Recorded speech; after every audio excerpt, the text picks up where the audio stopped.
اعوذ باللہ من الشیطان الرجیم، بسم اللہ الرحمن الرحیم۔ سورہ زمر کی آیت پڑھ رہا ہوں، آیت نمبر 67۔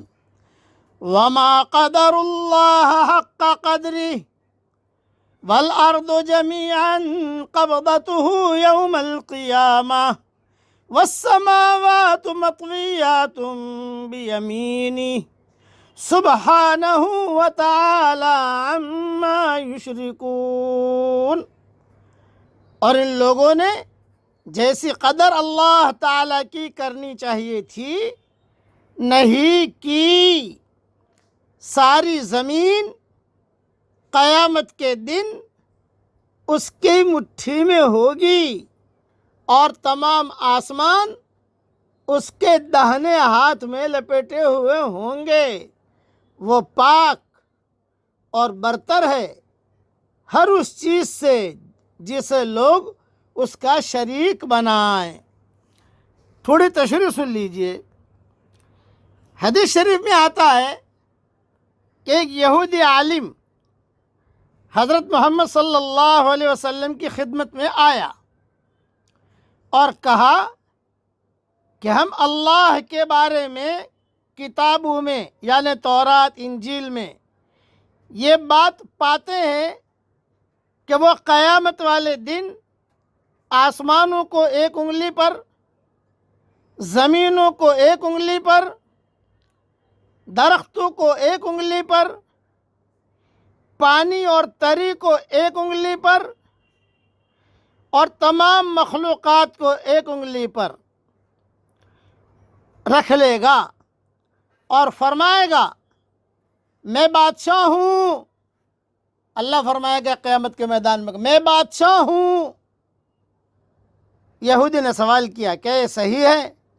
جب حضرت محمد صلی اللہ علیہ وسلم نے سنا تو آپ صلی اللہ علیہ وسلم نے مسکرا کر اس کی تصدیق فرمائی اور یہ آیت اس کے سامنے پڑھی، وَمَا قَدَرُ اللَّهَ حَقَّ قَدْرِهِ والارض جميعا قبضته يوم القيامة والسماوات مطويات بيمينه سبحانه وتعالى عما يشركون۔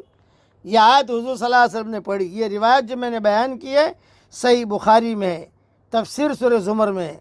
محدثین اور سلف صالحین کا عقیدہ ہے کہ اللہ کی جن صفات کا ذکر قرآن اور احادیث صحیحہ میں ہے، جس طرح اس آیت میں ہاتھ کا اور حدیث میں انگلیوں کا اس بات ہے، ان پر بلا کیف و تشبیہ بغیر تعویل اور تحریف کے ایمان رکھنا ضروری ہے۔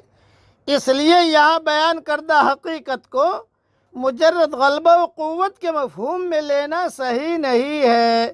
بس اس کو اللہ کے حال پر چھوڑ دو، وہ اللہ جانتے ہیں، اور انشاءاللہ کبھی فرصت ملی تو یہ اللہ کے ہاتھ، اللہ کی انگلیاں، اس کی تفسیر بھی میں اپنی تفسیر میں کر رہا ہوں جو بہت آسان ہوگی انشاءاللہ، وہاں دیکھ لیجئے گا۔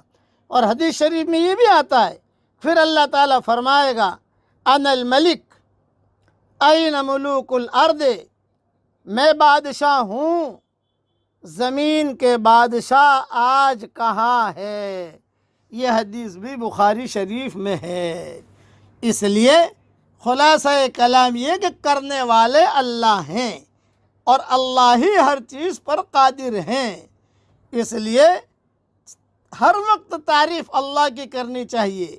اب پڑھ لیجئے میرے ساتھ، الحمدللہ رب العالمین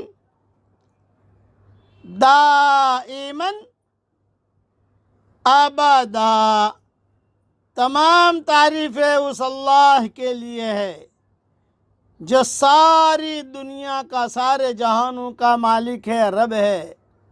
ہمیشہ ہم اس کی تعریف کرتے رہیں گے۔ آمین۔ وآخر دعوانا ان الحمدللہ رب العالمین۔